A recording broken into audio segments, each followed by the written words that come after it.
था कि अगर इसमें कम मार्क्स लाए तो हो सकता है कि सिलेक्शन ही ना हो। मैंने उसके बाद यूपीएससी ने क्या गेम खेल कर दिया कि उसमें इतना हार्ड क्वेश्चन पूछना शुरू कर दिया ना कि जो मैथमेटिक्स बैकग्राउंड के जो स्टूडेंट थे वो भी फेल होना शुरू हो गए। तो एक पैराग्राफ पढ़िए और 5 क्वेश्चन सॉल्व कीजिए। अब अगर देखेंगे तो एक पैराग्राफ का एक ही क्वेश्चन रहेगा, तो उसमें इतना ज़्यादा भीतर घुस के क्वेश्चन पूछता है, लेकिन वो ना बैंकिंग है, हाँ, ना एसएससी है, एकदम अलग ही है। हाँ, बिल्कुल अलग टाइप का क्वेश्चन पूछ। हेलो चैंपियन, कैसे हैं आप सब? CIA का प्लेटफॉर्म और हमारे साथ सतीश सर। नमस्कार सतीश सर यूपीएससी सीसेट और मैथ से रिलेटेड जितना भी सेक्शन है ना, मैथ DI, वो सब सतीश सर ही संभाल रहे हैं, सारा इन्हीं के जिम्मे है। अभी यूपीएससी का एग्ज़ाम होने वाला है, यूपीएससी का जो प्री होने वाला है, समय काफ़ी कम है और सीसेट एक इतना बड़ा इशू है जिसको लेकर सब परेशान रहते हैं। सवाल है कि सीसेट से रिलेटेड कुछ आपके सवाल जो आपने पूछे हैं और उन सवालों को हम लोग मतलब एक तो ये भी बताएंगे कि हम लोग आपके लिए क्या कर रहे हैं और एक ये भी बताएंगे कि आपको अभी क्या करना चाहिए। सवाल के सारे जवाब सतीश सर ही देंगे क्योंकि यही एक्सपर्ट है, हम नहीं हैं, तो ये बताएंगे। और सवाल कुछ जो आपका नोट हमने किया है वो ये है। सबसे पहला सवाल है सतीश सर, एक तो सीसेट को लेकर एक अजीब माहौल है। हाँ, डर मतलब बहुत ज़्यादा है इसमें। हाँ। शुरू से ही पहले जो था, जैसे 2011 में सीसेट लॉन्च हुआ, उस समय में मेरिट में ये जोड़ा जाता था मार्क्स, तो उस समय भी बहुत ज़्यादा एक तरह से डर भी था कि अगर इसमें कम मार्क्स लाए तो हो सकता है कि सिलेक्शन ही ना हो। मैंने ऐसे बहुत स्टूडेंट्स को देखा भी है कि सीसेट में बहुत अच्छे मार्क्स ले आए, जैसे कि उसमें 200 में 190, 180 तो लाते ही थे 2011-12 के आसपास। और जीएस में पता चला कि 100 क्वेश्चन में मुश्किल से 15 या 20 क्वेश्चन ऐसे क्वेश्चन सॉल्व किए और सिलेक्शन ले जाते थे। लेकिन 2014 में जब इंग्लिश कंपलसरी हुआ करता था और 2014 में आंदोलन हुआ, तो उसके बाद सिनेरियो थोड़ा बदल गया। उसके बाद उसको ऑप्शनल कर दिया गया, क्वालिफाइंग कर दिया गया। 1/3 जो उसमें नेगेटिव मार्किंग भी है और नेगेटिव मार्किंग के साथ साथ आप लोगों को पता होगा कि 1/3 इसका मतलब है कि 80 में 27 क्वेश्चन आपको नेगेटिव काट करके बनाने हैं। उसके बाद यूपीएससी ने क्या गेम खेल कर दिया कि उसमें इतना हार्ड क्वेश्चन पूछना शुरू कर दिया ना कि जो मैथमेटिक्स बैकग्राउंड के जो स्टूडेंट थे वो भी फेल होना शुरू हो गए। तो डेफिनेटली डर तो लगेगा। नहीं, हम छोटी सी कहानी बताते हैं। हम भी उस समय तैयारी करते थे जब क्वालिफाइंग नहीं था और जब क्वालिफाइंग हुआ, दोनों में मैंने रिजल्ट दिया है। बावजूद इसके कि मैथ्स मेरा अच्छा नहीं है, हम पब्लिकली एक्सेप्ट करते हैं। लेकिन हुआ क्या, जब सीसेट लॉन्च हुआ ना, इतना डराया गया, लिटरली इतना डराया गया कि स्टूडेंट मतलब 2-4 साल तक तो स्टूडेंट का रिजल्ट ही नहीं हुआ, डर के मारे कि सीसेट आ गया, अब हमारा नहीं हो सकता है। बच्चे ड्रॉप करना शुरू कर दिए। सही बात है। तो हमने एक्सपीरियंस किया है और एक्सपीरियंस मतलब बहुत उस समय जो डर था, पहले उस डर पे काबू करना पड़ा। जो हमारे सीनियर थे और जो थे, उन्होंने हमें कन्विंस किया कि डरने की ज़रूरत नहीं है, बस थोड़ा समझने की ज़रूरत है। तो उसी डर को जो मेरा दूर हुआ था, इस डर को, सीसेट का डर इतना क्यों लगता है और इसको दूर कैसे करें? हाँ, जो डर की बात है तो मैंने अभी जैसे डिस्कस किया कि पहले जो था वो मेरिट में मार्क्स जुड़ता था, तब का डर था। अब जो डर है, पिछले लगभग 5-6 साल का क्वेश्चन अगर देख लीजिए तो उसमें डर का माहौल इसलिए भी है कि क्वेश्चन का पैटर्न थोड़ा सा बदल गया है। 2011 से लेकर 15-16 तक जो पूछने का जो स्टाइल था, मतलब मैथमेटिक्स से रिलेटेड हो या जो पैराग्राफ से रिलेटेड हो, वो पूछने का तरीका अलग था। अब तरीका बदल गया। वो मैंने भी देखा, वो सवाल नहीं है पूछे जाते। पहले आईपीएस इंटरपर्सनल स्किल जो कि सिलेबस में भी हुआ करता था, अब क्वेश्चन ही नहीं है, मतलब ना के बराबर है। उसमें कुछ मैथमेटिक्स से रीजनिंग और जो संक्षेपण टाइप का जो है उस टाइप का जोड़ दिया गया। आप पता ही नहीं लगा पाएंगे कि वाकई में ये क्वेश्चन है क्या। दूसरा था डिसीजन मेकिंग, जिसका नेगेटिव मार्किंग नहीं था। 7-8 क्वेश्चन ऐसे थे कि जिसका आंसर आप दे लीजिए। इंग्लिश था तो इंग्लिश को तो हटा ही दिया गया। अब क्या हो गया कि मैथ्स और रीजनिंग का पोर्शन 80 क्वेश्चन में लगभग 50 से 55 क्वेश्चन होते हैं। जिनका मैथ्स है या आईआईटी बैकग्राउंड के हैं वो तो सॉल्व कर लेंगे, लेकिन जिनका बैकग्राउंड नहीं है तो डेफिनेटली वो डरे रहते हैं कि पता नहीं कौन सा क्वेश्चन पूछे और हमसे न बने तो क्या होगा। और 27 क्वेश्चन का प्रेशर। दूसरी बात यह है कि पहले पैराग्राफ एक दे दिया जाता था, उससे 5 क्वेश्चन लगभग पूछ लिए जाते थे, यानी एक पैराग्राफ पढ़िए और 5 क्वेश्चन सॉल्व कीजिए। अब अगर देखेंगे तो एक पैराग्राफ का एक ही क्वेश्चन रहेगा, यानी एक पैराग्राफ पढ़िए, एक क्वेश्चन का आंसर दीजिए या कभी कभार 2 क्वेश्चन का आंसर। तो डर तो लगेगा, समय कंज्यूमिंग, टाइम कंज्यूमिंग हो गया है ये सीसेट पेपर, तो डर तो लगेगा ही।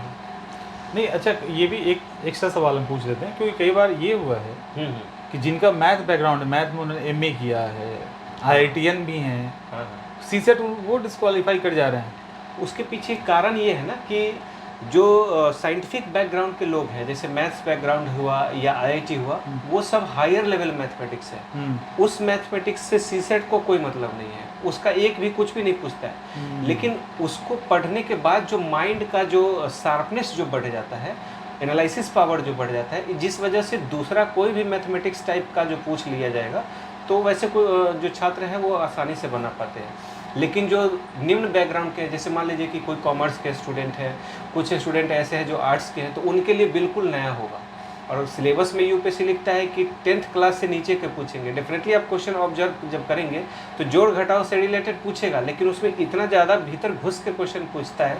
लेकिन वो ना बैंकिंग है, हाँ, ना ना एसएससी बैंकिंग है, ना SSC एकदम अलग ही है। हाँ, बिल्कुल अलग टाइप का क्वेश्चन पूछता है। तो फियर तो होगा ही, इसका कोई मतलब सिलेबस नहीं है कि इसमें इस टाइप का एनालिसिस पूछेंगे, वो यूपीएससी पर डिपेंड करता है।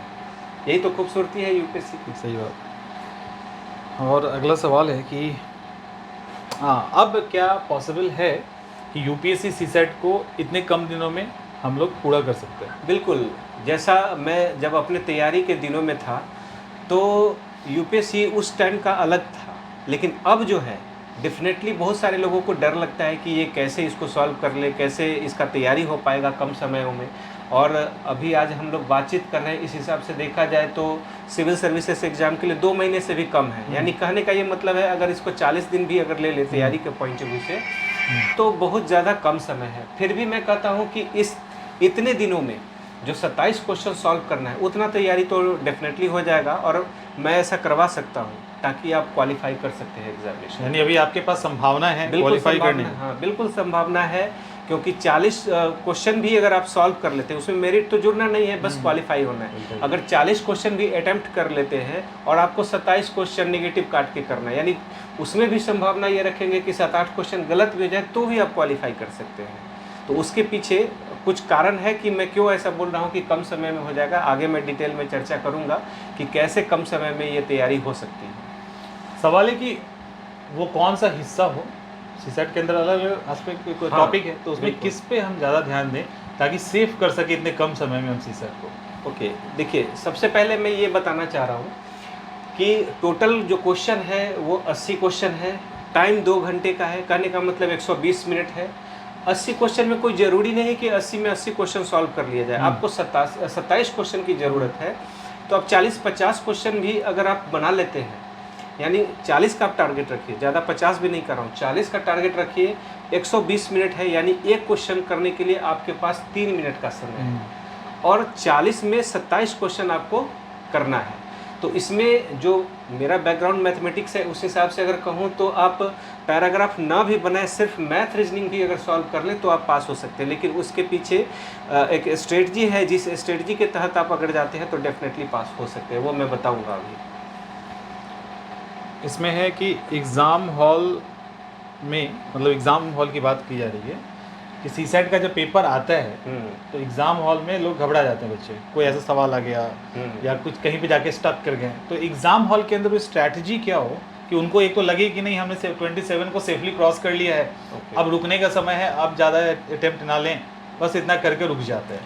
ओके, इसके लिए जो मैं स्ट्रेटजी बता रहा हूँ, इसके लिए आप ये समझ लें कि अगर जिनका मैथमेटिक्स में थोड़ा समझ विकसित हो गया है, जैसे उनको कॉन्फिडेंस आ गया है कि मैं मैथ से और रीजनिंग से रिलेटेड जो क्वेश्चन आऊँगा उसको मैं सॉल्व कर पाऊँगा, तो ऐसे स्टूडेंट को मेरा सजेशन ये है कि जैसे मैंने एक क्वेश्चन के लिए 3 मिनट का समय बताया, तो 3 मिनट ना सही 2 ही मिनट दीजिए, और शुरू में 20 क्वेश्चन को ज़्यादा टारगेट कीजिए कि 20 क्वेश्चन आसानी से सॉल्व हो जाए, मिनिमम 20 क्वेश्चन। तो 20 क्वेश्चन सॉल्व करने के लिए आपको 40 मिनट लगेंगे। अब उसमें से मान के चलिए 20 क्वेश्चन में आप 2-4 क्वेश्चन गलत कर लिए, 2-3 क्वेश्चन गलत कर लीजिए, फिर भी 15 क्वेश्चन तो आप सही कर ही लेंगे। बाकी जो आगे का जो समय है, आपके पास 80 मिनट का समय है, फिर अगला मैथ रीजनिंग पर आप समय लीजिए जो कि आप पढ़ पाएंगे और अच्छे से पढ़े हैं, उस पर आप सॉल्व कर पाते हैं। तो अगला 40 मिनट में हो सकता है कि आप 15 क्वेश्चन या कुछ ऐसा कर सकते हैं। अगर समय देंगे तो डेफिनेटली आपको बनेगा ये क्वेश्चन, ऐसा नहीं है कि बिल्कुल नहीं बनेगा, बनेगा। और उसके बाद आप देखेंगे कि 30+ क्वेश्चन आप ऑलरेडी क्रॉस कर चुके होंगे। हो सकता है 1-2 क्वेश्चन गलत होने की संभावना है, तो आप मान के चलिए 25 क्वेश्चन पर नेगेटिव काट के पहुंच रहे होंगे। उसके बाद जो आपका स्ट्रेटजी अगले 40 मिनट का होना चाहिए, अगर मैथ रीजनिंग लग रहा है कि मुझसे बन जा रहा है तो डेफिनेटली बनाइए।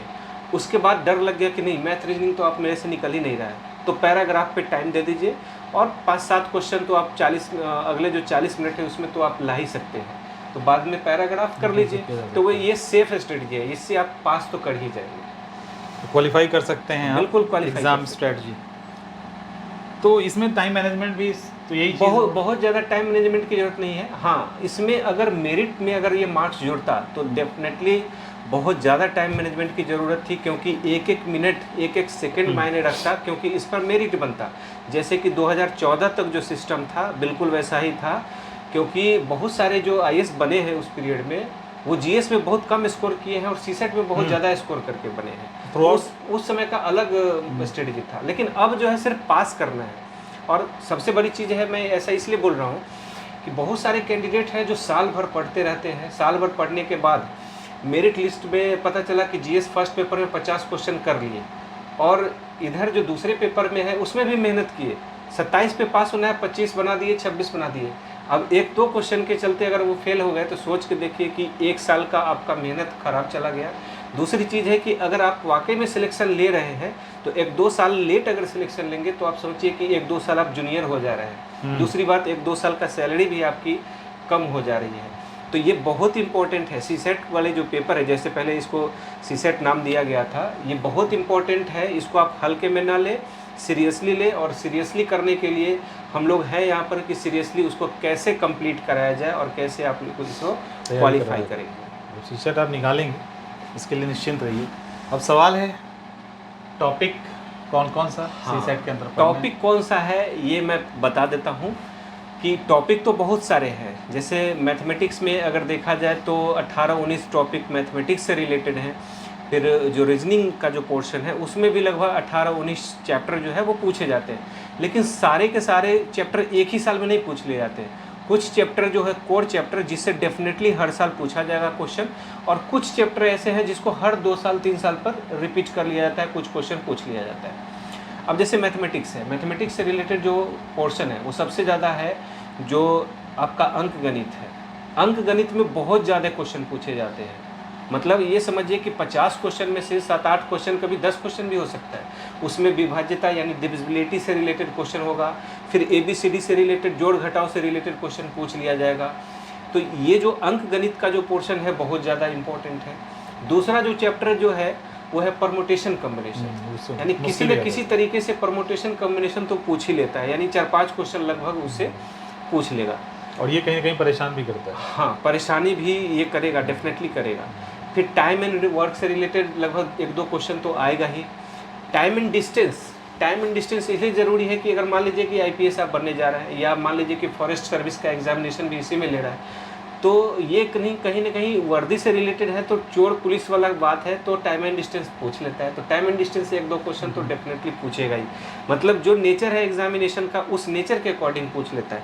कुछ 1-2 टॉपिक और जैसे मैं बता रहा हूँ उसमें मैंने नोट किया है, एक सीरीज़ मैथमेटिकल सीरीज जो होता है, मैथमेटिकल सीरीज से रिलेटेड भी क्वेश्चन पूछ लिया जाता है।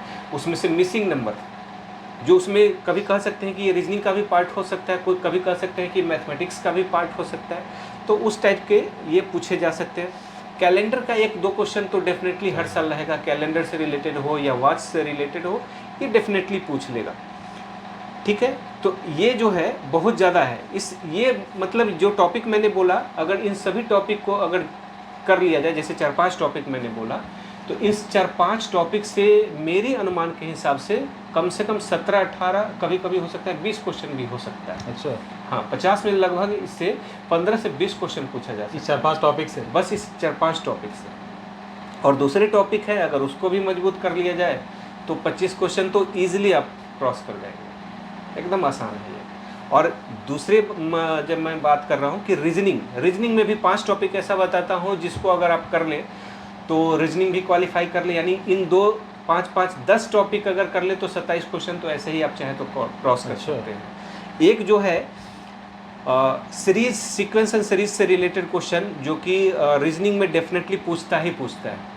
उसमें 2 क्वेश्चन के आसपास रहेगा, किसी न किसी ABCD जैसा एक सीरीज बना देगा, कुछ नंबर का सीरीज बना देगा, कुछ मतलब अल्फ़ाबेट और मैथमेटिक्स दोनों से मिलता जुलता सीरीज बना देगा। एक वेन डायग्राम, एक लगभग 1-2 क्वेश्चन वेन डायग्राम से रिलेटेड क्वेश्चन पूछ देगा। डायरेक्शन से रिलेटेड क्वेश्चन कम से कम 2 क्वेश्चन तो रहेंगे ही, हर साल रहेंगे। डायरेक्शन से रिलेटेड क्वेश्चन रहेंगे। फिर अगला क्वेश्चन है ब्लड रिलेशन से क्वेश्चन 1-2 क्वेश्चन रह सकते हैं। 2 क्वेश्चन तो मान लीजिए ब्लड क्वेश्चन तो पक्का रहेगा ही।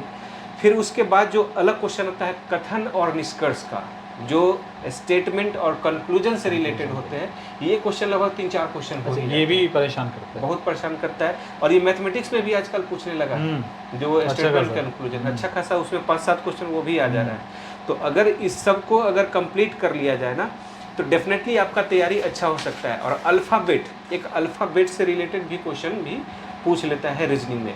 तो 5 क्वेश्चन रीजनिंग और 5 टॉपिक और 5 टॉपिक मैथमेटिक्स, 10 टॉपिक अगर जोड़ ले जो मैंने बताया, तो इससे रिलेटेड कम से कम 27 क्वेश्चन तो आराम से आप जा सकते हैं। बाकी जो और क्वेश्चन है मिसलेनियस में आ जाइए, 1-1, 2-2 क्वेश्चन हर टॉपिक से, कोई ज़रूरी नहीं कि हर साल पूछे। तो यही सब करते करते टोटल लगभग 50 से 55 क्वेश्चन पूछ लिए जाते हैं। बाकी के टॉपिक से मान लीजिए 20 क्वेश्चन पूछ लेता है। मतलब 10, 12, 15 टॉपिक अगर हम कर लें हाँ, सीसेट सेफ हो जाएगा, डेफिनेटली सेफ हो जाएगा। तो इतना तो किया जा सकता है। और हम लोग क्या करेंगे इनके लिए? हाँ, इसके लिए जो हम लोग क्या करेंगे वो मैं बता दे रहा हूँ कि इसी चैनल पे हम लोग टॉपिक वाइज जो चैप्टर मैंने बताया, इसका हम लोग पहले थ्योरम समझ लेंगे। थ्योरम के साथ साथ हर टॉपिक से रिलेटेड कम से कम 10 से 15 क्वेश्चन का डिस्कशन कर लेंगे, ताकि एक ओवरव्यू हमारे पास कॉन्सेप्ट हो। कोई ज़रूरी नहीं है कि सेम क्वेश्चन रिपीट हो, लेकिन जब कभी भी उस कॉन्सेप्ट पर क्वेश्चन आए तो छूटे ना, वो डेफिनेटली बन जाए। तो पहला जो कोर टॉपिक है उसको प्रिपरेशन कर लेते हैं। उसके बाद जहाँ से सिंपल क्वेश्चन आ जाते हैं, कभी कभी आपको पता भी नहीं रहेगा ये सिंपल क्वेश्चन है, लेकिन डर ऐसा बना हुआ रहेगा कि पता चला कि स्पीड में इजी क्वेश्चन भी छोड़ के आगे निकल गए। तो उस नॉर्मल क्वेश्चन को भी बनाने के लिए हम लोग टॉपिक पर डिस्कशन कर लेंगे, और कुछ रीजनिंग में भी इसी तरह से कर लेंगे। तो मैथ्स और रीजनिंग से रिलेटेड जो भी टॉपिक है, जो कोर टॉपिक के अलावा वो जो सिंपल टॉपिक है उसको भी करते हुए हम लोग मैथ रीजनिंग कर लेंगे। लगभग मान के चलिए 40 दिन है, तो टारगेट ज़्यादा नहीं 40 क्वेश्चन पर रखेंगे। होता है 50, ज़्यादा भी आप बना सकते हैं, लेकिन हम मिनिमम 40 क्वेश्चन पर रखेंगे कि 40 दिन में 40 क्वेश्चन कैसे सॉल्व कर लिया जाए। जैसे IPL आजकल चल रहा है 2020, हम लोग 40-40 खेलेंगे। मतलब 100% सेफ हो जाएगा आपका प्रीलिम्स। डेफिनेटली हम लोग इसके लिए बैच भी चला रहे हैं, आप उसके साथ जुड़ सकते हैं। यूट्यूब पे क्लासेस आ रहा है, PYQ सेशन सब हम लोग करवा रहे हैं, डिटेल में हो रहा है, तो वो सारा चीज़ चलेगा ही। हाँ, प्रीवियस ईयर तो कर चलेगा। जब आप कोर्स के अंदर आएंगे तब तो सर डायरेक्ट गाइड करेंगे आपको। तो ये आपका UPSC का जो प्रीलिम्स है ना, वो सेफ हो जाएगा। बाकी तो फिर हम लोग देख ही लेंगे कहाँ पे क्या है। तो ठीक है, कैसा लगा बताइएगा आज का सेशन, और अगर आपको अच्छा लगेगा तो हम लोग इसको कंटिन्यू रखेंगे। मिलते हैं नेक्स्ट सेशन।